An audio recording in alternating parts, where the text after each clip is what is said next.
Let me introduce our speaker today. Ave Kwok is a graduate of BYU Hawaii.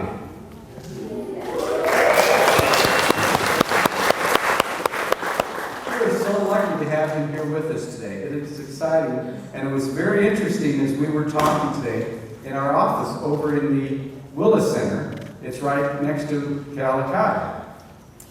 Ave actually was a photographer for Kealakai. He said, "Oh, where my office assistant's office is, this was the dark room. And back where my office is where, as a photographer, took a picture of his now wife, Sally, right?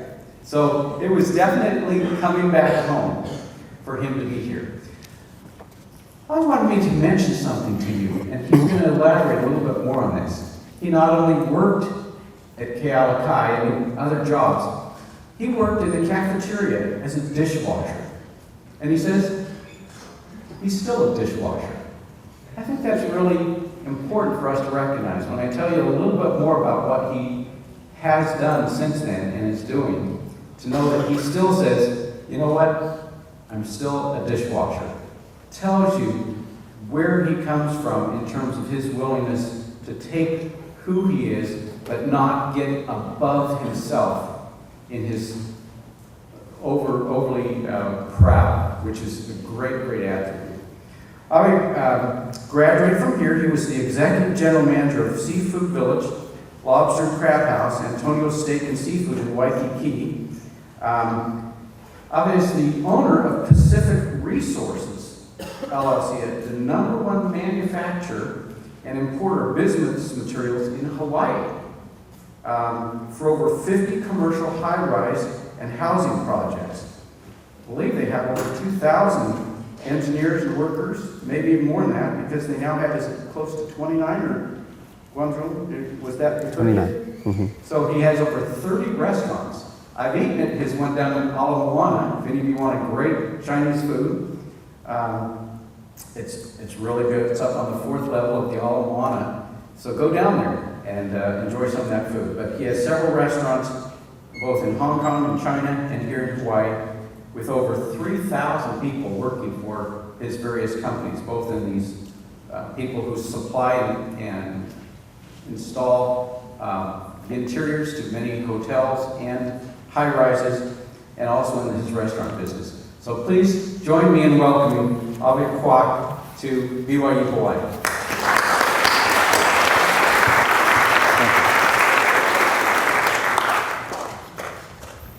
Aloha, everybody. Aloha. Thank you. Well, it's so glad to be home. Why I think this is home, because I live in that dorm and I work in that Aloha campus. So, and I guess Brother Tan, take the opportunity of replacing me for that office. What I wanted to talk about is opportunities. I usually don't want to say too much about my past life, but I think this is a good time I can share with my experience with all of you. My name is Ave Kwok. If you want to pronounce Ave Kwok, it's okay. If you want to tease me, yeah, Ave Kwok. So I got my name from Avery, so you can call me Avery Kwok. Up on the projectors, there's sand stories. I'm going to leave it to open a clue what the sand story is about at the end, so you can digest my speech, and later on you can feel what I'm talking about. Okay. Sand is opportunities. This is a hand grabbing a bunch of sand. What happened? It slipped away. So at the end of the speech, I'm going to open up the clue, what that means.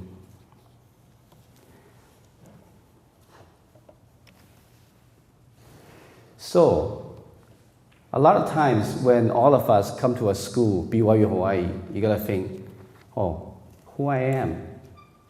Or maybe at this moment of time, you start thinking, I'm pretty successful. Some of your seniors, some of your juniors, they may think, wow, I achieved a lot of stuff.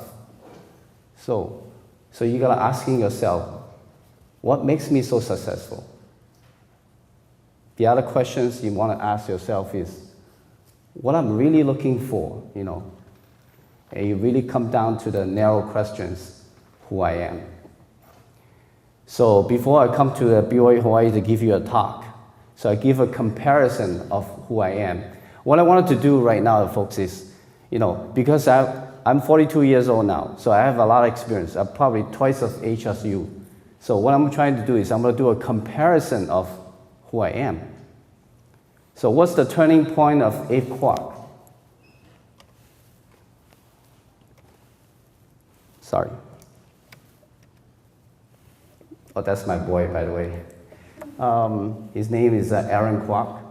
So what did he say? He said that if one does not exert oneself in youth, one will regret the old age. So when we are so young right now, when you folks are so young right now, try to look around what's around you. So I look around what's around me. So what I did is I did a comparison of my past and my current. So who I am right now. So I think the turning point of myself, I came here in 1990 to BYU Hawaii. I born in China, and when I born, it was a cultural revolution, pretty messy. And my father is from Singapore, and a young professional, just graduated from university, went to China, my father, and trying to build this great China. And you know what happened, right? So after I born, and he was suspected as a spy from overseas. So when I was I think it's about 1976 at that time, and my father one night told me, "Oh, son, you gotta pack stuff." I said, "Oh, why?" I said, "You gotta leave this country." I said, "Why?" He said, "Well, we have to go to Hong Kong." So he threw me on the overnight train, so we went to Hong Kong afterwards. Oh boy, I was in a socialist country. Chairman Mao was my hero, but unfortunately, I was thrown to a capitalist city, Hong Kong. Well, I didn't like it too much, but that was my life. So I grew up in Hong Kong 7-8 years, and studied in Hong Kong, and I studied all about capitalism. That's an interesting stories, how this transition is. And later on, I went to apply BYU Hawaii, and I got it in. So I went to BYU Hawaii for 4 years. Now, what did I see? When I first born, I born in a very socialist country, communist country. And that country always said, love your country, love your leader. Chairman Mao is great. And when I went to Hong Kong, things changed. And what changes? So my first lesson in my high school, the teacher comes in and says, "Hey folks, get ready. We're gonna teach you how to make money." Whoa, that was not me. Okay, so I was pretty defensive. How can I, spend a lot of times in love my country, now start making money? That doesn't make sense. When I come to the United States, my first lesson from the teacher is, "Folks, let me teach you how to make money and love your country." Oh yeah, this is the place I love now. So, in life, sometimes you have to find where the balance is, okay? I want to start comparing what I did. So 1990, I came to school. 1992 is where the transition is. So I was thinking, what's before the 1992? So I was an art enthusiast. I really love to draw. I really love sketching, artistic stuff.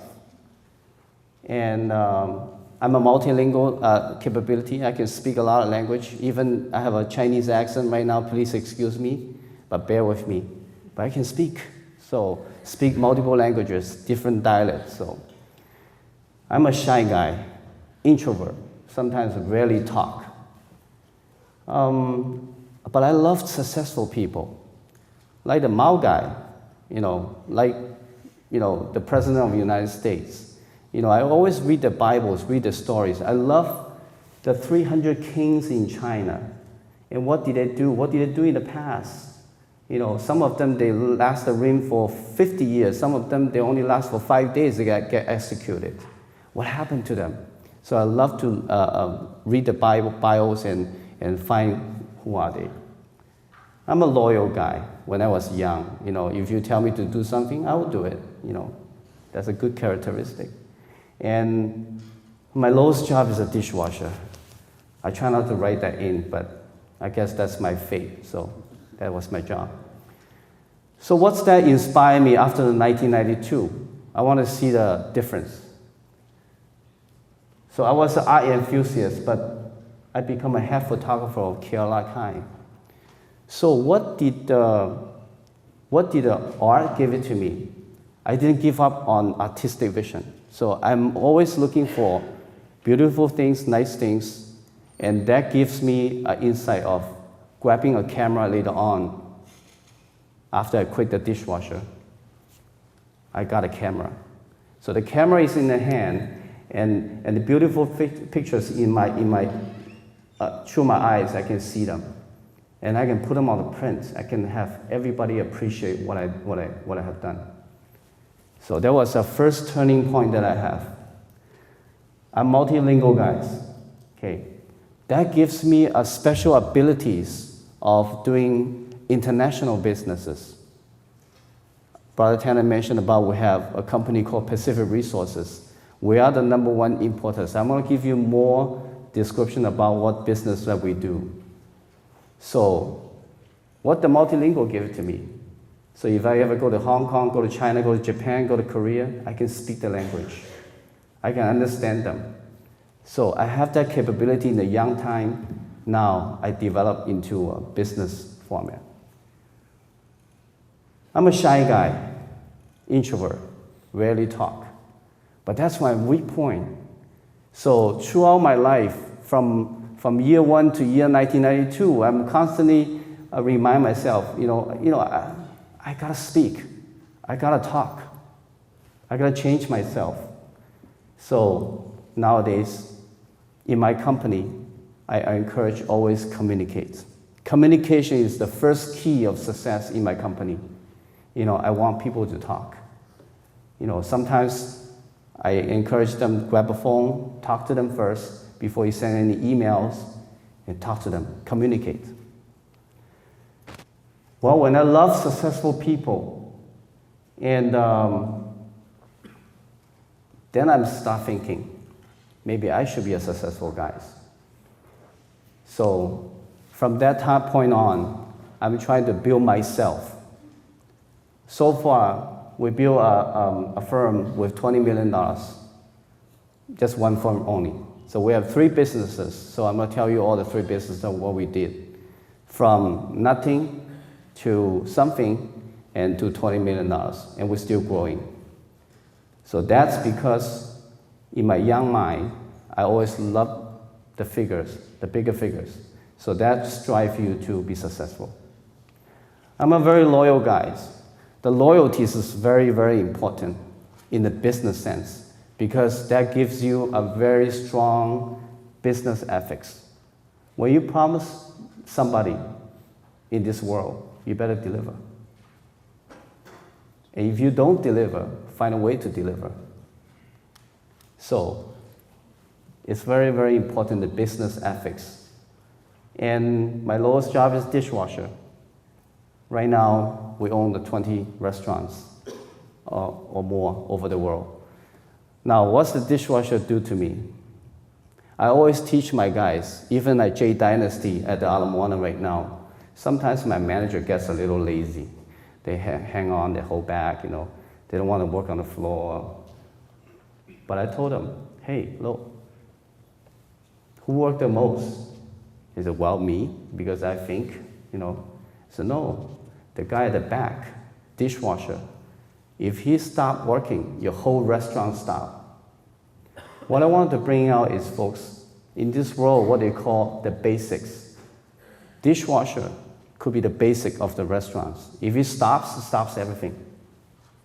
Okay, so when we running our businesses, we always look at the smallest elements that drives the vehicles. Sometimes that stops, it stops the whole vehicles and costs you more to get started.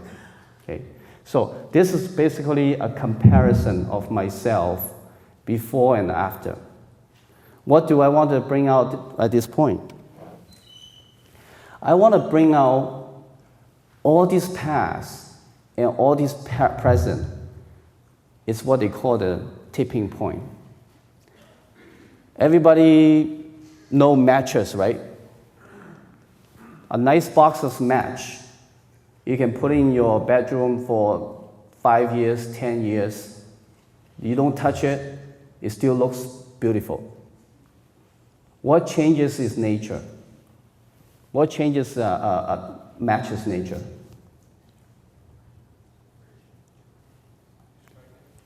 When somebody open up the box, strike it.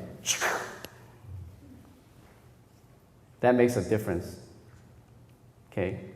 A tipping point. So what I wanted to talk to you folks is, somebody can be a match to you. Your father, your friend. But the biggest push is yourself. You gotta open up the box and said, I can do it. I want to change my nature. I don't want it to be a dishwasher.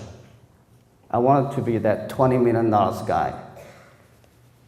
And that's how you make it, is take the matches out, strike it, and burn. Now, it's not that simple. You can just burn it. What happened if you leave it too long? You burn your hand, you gotta throw away, right? Disappear.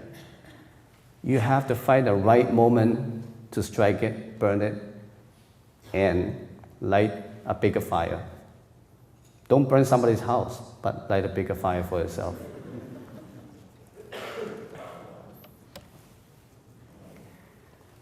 I want to talk about a little bit more about our business, so you can get connected. You know, hopefully in the future-wise, if folks have interest, want to talk to me or talk to anybody in our field, and we're really welcome to. My company has 3 segments. We have what they call a restaurant segment, which is an investment segment, and we have a material supply segments, and we have also a development segment. So I'm going to tell you each one of them. Okay, and with the material supply segments right now, currently is called Pacific Resources LLC. We own about 3,000 workers. You know, it depends on seasons. Right now it's a little slow in the import-export business, so we have roughly around 2,000. Total factories about 3. They're all located in Shenzhen area.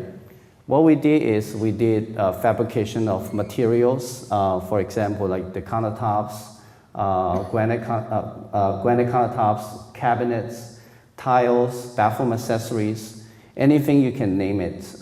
We're getting involved in supplying all these materials. The biggest project, of course, we supply is Disney Orlani at the Colina. We did a total of 9,000 doors, and we did 6 million linear foot of millwork, and we did 2,000 vanities. Oh, it was a hard job, I tell you. But it doesn't take me to really that difficult to accomplish it. The reason why is because we have 7 years experience. Let me tell you what happened with this business. When we first started with Pacific Resources, our first job is an individual home. Guess what? It was a disaster. It was a disaster because that homeowner really complains to the roof. So with that experience that we learned, we gotta have to stop complaints. But that's not enough. What I found out is the major problem that we have with the Pacific Resources with that individual homeowner is we don't know the basics. We don't even know constructions. We just a whole bunch of restaurant guys coming out and say, you know what? let's stop cooking and building. It doesn't work. So that homeowners really remind us. So what I did is I said, you know what, that could be end of our road. Let's stop it. Let's rethink that what I have in the past is we're not strong in the basics. So me and my partner start thinking is, we gotta go back to school. We gotta have to take some classes. We have to understand what construction means, what's construction. From that small little cases, we put ourselves into exclusive classes with UH, and we learn what the basic of construction is. From that basics, we found out that, you know what, there's a lot more things we have to, respect in this industry. We have to meet the delivery schedules. We have to watch out the price increase, and we have to make sure that the quality is okay, especially these guys are made in China. With that said, with that background is being set up, then we went into a very solid business format is we cannot just do one business. We cannot just do that home. That home may give us maybe $6,000 or $10,000 income, but we have to use our expertise to maybe explore a bigger role, a bigger area. Guess what? Our first project is Ala Moana Hotel, 1,140 rooms. Oh my God. I got a project. I was so excited. And we supply all the millwork in the room, some furnitures. Guess what? We make another mistake. A detrimental mistake in business is the price is wrong. The price is all wrong. But was very fortunate because one business, what I found out is because I have that business, I immediately leveraged to another business, another project, which is Watermark, and another project was Trump Tower, and another project was Disney. So we leverage one. Now the first project is a losing project, but the second one we learn. The third one we get better. The fourth one we make money. So I want you folks to see that trend is sometimes if you fail in the first game, it's not a fail. It's actually you're winning the game.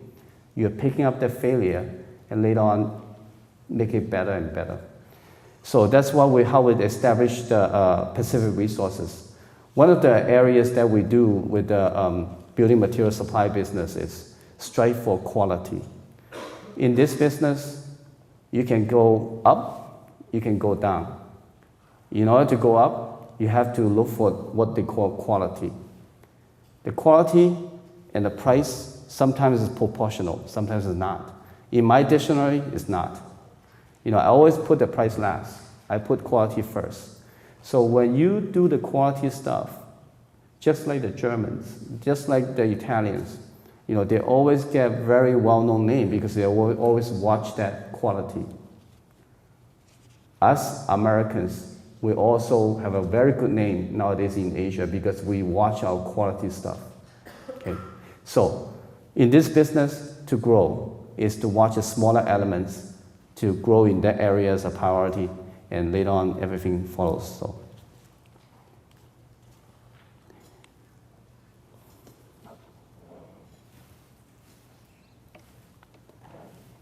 The second areas I will focus on is restaurants. So after we make some money, then we make pretty good money actually. At that time, I can say to my partner, hey, we should retire. But we look too young to retire at that time, about 36. So we tell ourselves, you know what? Let's explore different areas.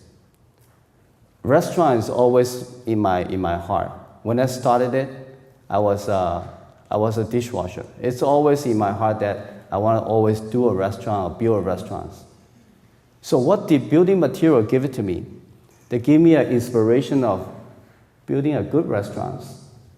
When I go to Chinatown, I didn't get that great services. People just slam a plate to me. When I go to more like regular areas, it's only for the food. It's not for the service. So I never seen a Chinese restaurant or a restaurant that's more service oriented. And that's what I learned in the past. You gotta be service. So I decided to open a restaurant with service, good food, quality. Actually, you can see similar format to what we did with Pacific Resources. We're still striking for quality stuff. So when there's a golden opportunity happens with Ala Moana shopping center, the landlord actually calls on us. He said, hey, you know what? We know you run a good Chinese restaurant, Seafood Village, in the past.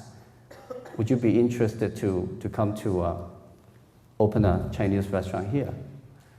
Well, at that time, I tell you the truth, I have no confidence because that was 7 years ago. But what builds my heart is I can do it. You know why?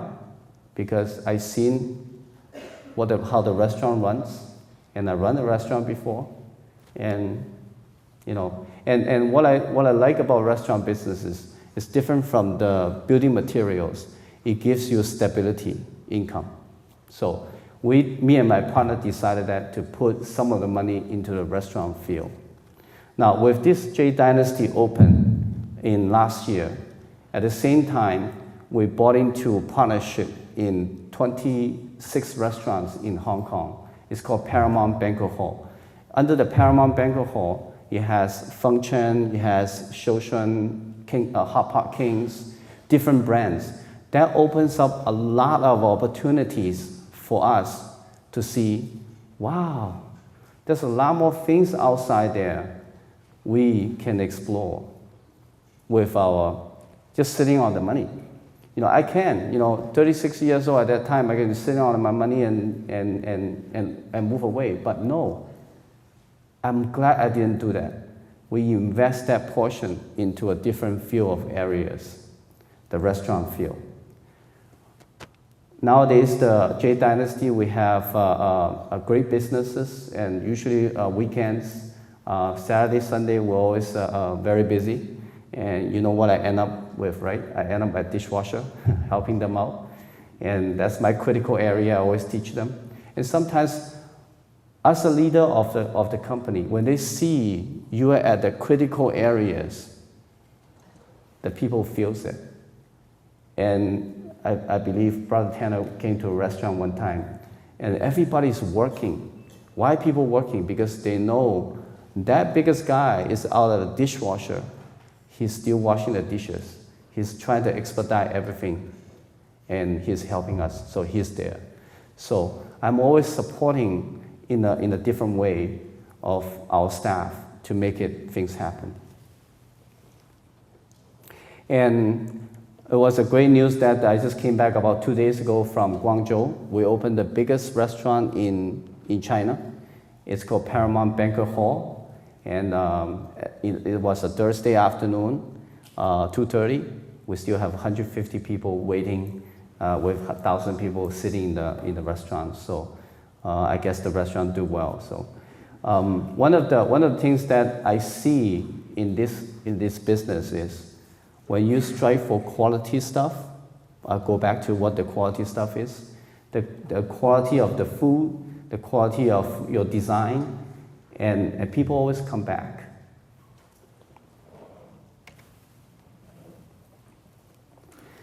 The new areas that we're gonna explore is what they call developments. Now we learn all these skills. We learn the restaurants. We learn the building materials. One of the areas that we lack of in Hawaii is how to supply homes and give a better living conditions. So, and a lot of general contractors, for example, right now, Hawaiian Dredgings and AC Kobayashi's, they always strive for a partnership with somebody they know the construction business, they can build better homes. Now that will be probably the highest category that I would want to go, because from a dishwasher, jump into a building material supplier, a restaurateur, and now you're gonna build a high-rise building, you are crazy. But to us, it become a simple steps because we already knew what to do. Okay, from the basic learning that we have, we can do a high-rise buildings. So, but is that the ultimate goal? No, that's not the ultimate goal. Our ultimate goal later on is to how to give back to the community. I wanted to kind of summarize at this point what we find out. First of all, when you come to BYU Hawaii, a lot of you start thinking, wow, I am from all the way from mainland, from Asia, from Micronesia, Boy, I heard that the university is a playground, so I'm gonna have fun. Maybe you should think about the other side. What I want you to do is discover what the past you have. Then you understand your future. Remember the chart that I did a simple comparison with? A lot of you have a different capability or different interests or different areas. Start from thinking at your young time what you like about. A lot of time your business is what your interest is in the past. So if you're interested in certain things, for example, I'm interested in art, I end up a photographer. I'm interested in food, I end up a restaurateur. I like beautiful stuff, I end up a building material supplier. I have a bigger dream, I want to build high-rise buildings. So all this interest is all in your mind, but don't give away. Discover that. That could be your hints of your future. So if you get stuck at BYU Hawaii and say, wow, what I'm going to do next time? Actually, it's very simple. The answer is right next to you. You already have it. You just need to discover it, okay? Set goals, not dream. A lot of times, we like to daydreaming in the classes. Dream is good, but you have too many dreams, your goal disappear. Watch what your goal is. If you want to do certain things, stick with it, loyal to your goal, and finish it. The most important, respect opportunities. Remember the sand stories that I gave you the first pictures about? That's your opportunities. Everybody get a chance to grabbing a sand. There's a different way to grab a sand. How the sand can be in your hand. There's a different way you can get it too. Okay, opportunities is all around you. Like me, I have an opportunity to be a dishwasher. I'm so grateful for that. You know what? The dishwasher gives me the basics. A basic how to work hard, how to learn, and how to organize myself. The opportunity that I can explore to different areas of the world, the building materials, and I can see all different designers. The designer become my opportunity to talk to them, and I can think along with them. And after I got mature, I had the opportunity to invest in my restaurants. And after the invest in the restaurants, I become a professional. I want to do my own things. My father has told me one thing. He said, Ave, when you left the country, you know what the happiest moment is? You know what the answers at that time? Oh, gotta be make more money, right? No. He said, the happiest moment in your life is when you can in charge of your life. It's when you start to, you want to do whatever you want to do. But of course the right things, not the wrong things. So respect opportunities. And the last things, you always want to thrive, not to survive. And I believe all of you here has that very interesting moment in your life. That could be a tipping point. That could be the one that built your success. I understand where that opportunity is. So I'm grabbing it, I'm exploring it. But during all these dreams and opportunities. A lot of times you might face failures. You might fail the game. But as I mentioned before, if you fail, you always stand up. Because that gives you additional experience that you can move on. That's my older son. He's 16 years old now. He's at Yolani playing basketball and football. This is the last game, the championships. So he gave me that word. Failure is not falling down, but refusing to get up. I always teach him, if you go down, you gotta try to get up. Okay? So what I wanted to share to all of you is, I know it's tough in school. Sometimes it's boring, and sometimes it's too much homework. Sometimes you have no goal. But I hope this speech that I can inspire you is how can be a dishwasher. They're grabbing the right moment and work hard and become somebody. So that's the things I want to share with all of you. Now I open up the answer for you. If you grab a hand with your one palm, what happened? The sand fly away. So if you hold a hand with two palms like this, you're holding the sand. Okay. I hope the whole talk can inspire you that sometimes opportunities is all around you. A lot of you just ignore it, just grabbing the hand, you fly away. But a lot of you might start thinking from today, hey, you know what? I shouldn't just hold a hand. I have two hands. I gotta hold them. This is our opportunities. Each of these small elements can explode to the bigger areas, to a bigger success. And I'm gonna leave a little few times for a question Q&A section. And thank you very much for the time that you spent with me, okay?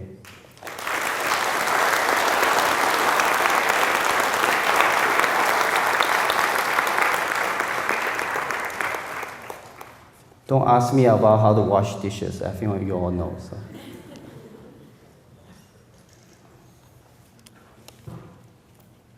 Go ahead. What did you study here at BYU? What did I what? What did you study here at BYU? Oh, what did I study in BYU?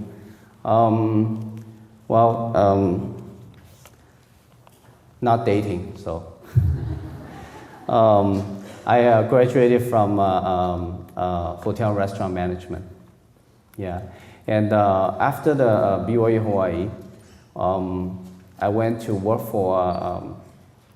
I couldn't find a job, by the way. That was in 1993, and I put in all my applications. The rejection came back with one reason: you don't have experience, Ave Kwok. Okay, whatever. You know what? I washed dishes before. So my first job is at Red Lobster, and I'm doing pantries.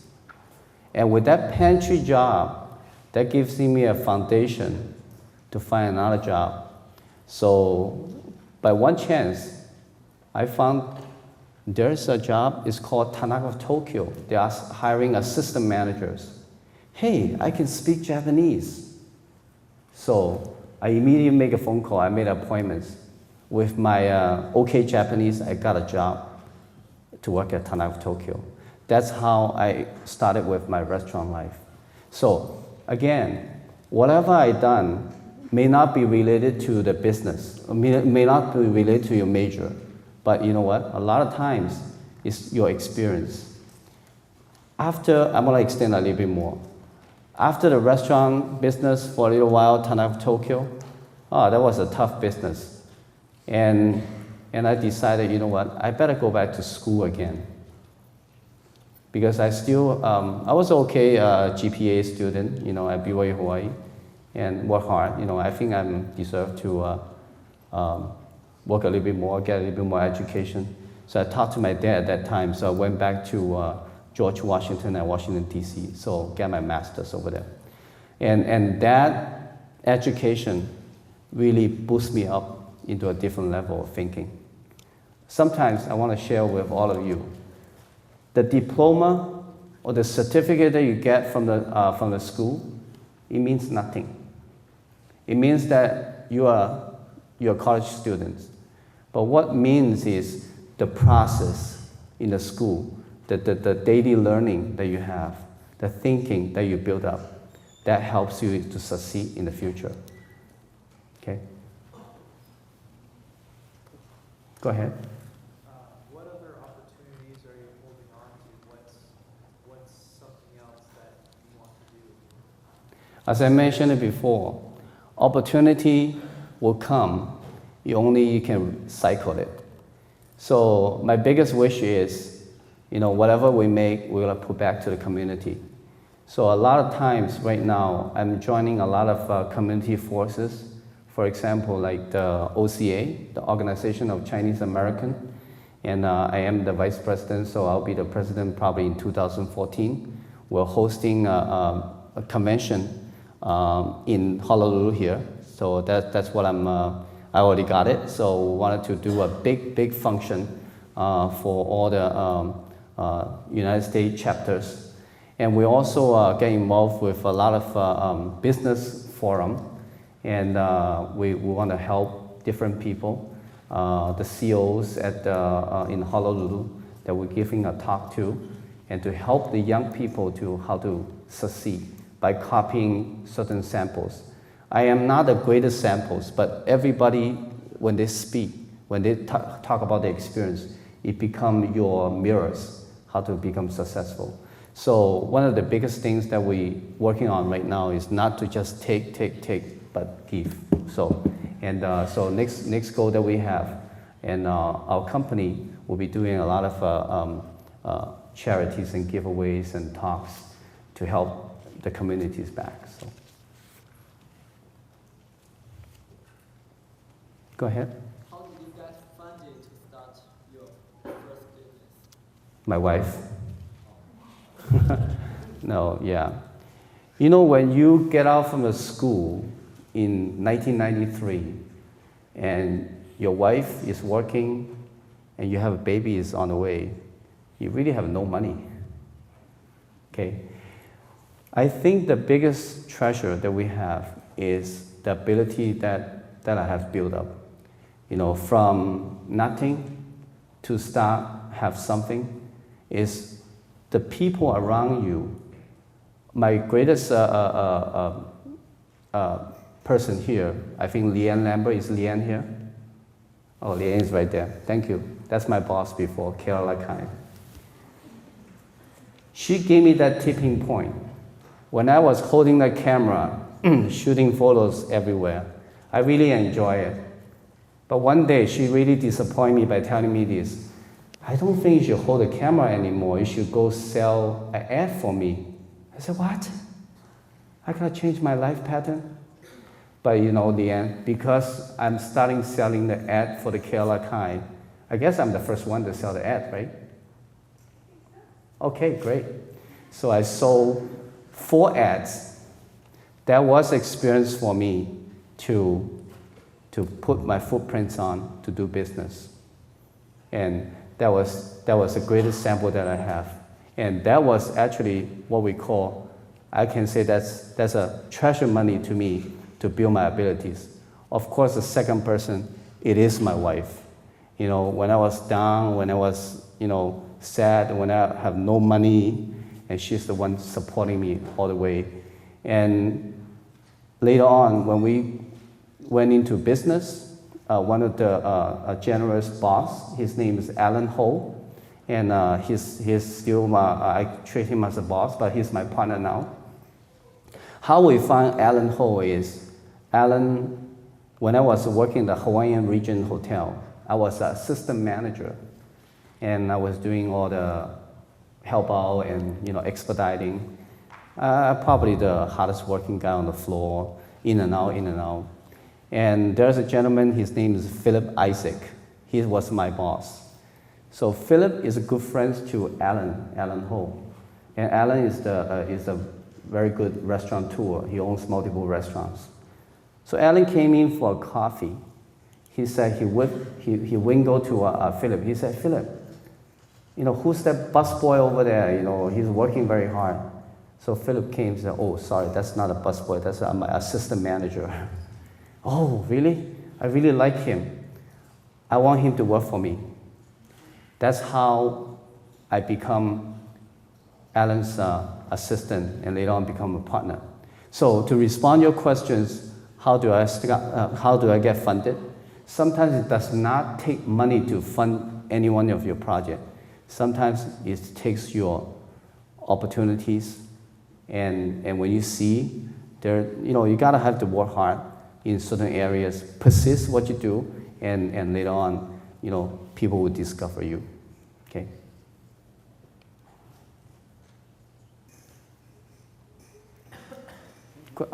Question on that side? Okay, go ahead. I'm just wondering, how crucial is social networking and your ability to find and become successful? How crucial is social networking? One more time. How crucial was it to your success, social networking? How crucial is social networking? We have 3 different areas of business. I'm going to be very blunt and very honest with you. The building materials and the development areas is the social networking is not as important as the restaurant business. The restaurant business is very critical. You gotta know people. We're facing about 1,000 people a day. So you gotta know, who they coming, what reservation is. With the building material business, is what they call very exclusive, very private business. And there's a lot of markups we have to understand. So that areas we have to, with not too much of connections going on. But when you go to different areas like manufacturing, then we have to connect with different manufacturers.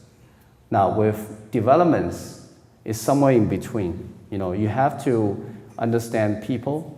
You have to more like understand the psychology. When you issue one purchase order, what's their reaction about it? Who do you choose as general contractor? So the network between that areas is a totally different. So to respond to your question, the networking is very different in different field of businesses, and it depends on you how you to explore. Okay, I'm gonna take one more question. Wait. Hmm? There's somebody way in the back. I'm sorry. Okay, go ahead. How do you decide what to put on your menu? How do I decide what to put on my menu? Whatever I like. I always trust varieties. A lot of Chinese restaurants, they put 40 choices of dim sum on the menu. I put 75. And a lot of them, they only have 4 variations of tastes, sweet, salty, whatever. And I put 7. I put a little bit more. And people don't decorate the plates, so I put a little decoration on top. And I try every single of my menus.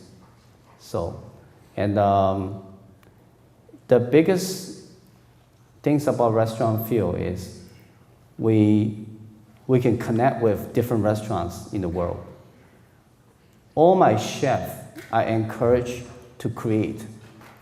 If they can create something that pleases me, I always give them a bonus. And I will transfer the menu into a different restaurants, and I'll put them in the menu. So if you really look at our menu right now, a lot of them is from different chefs, and they're making different things. And some restaurants, they are very good in certain things, some restaurants they're not, so then maybe we cut it back a little bit. But most of the time, it's more the signature dishes that all the chefs work together, and we create that menu. Okay? Again, thank you very much for your time. Yeah.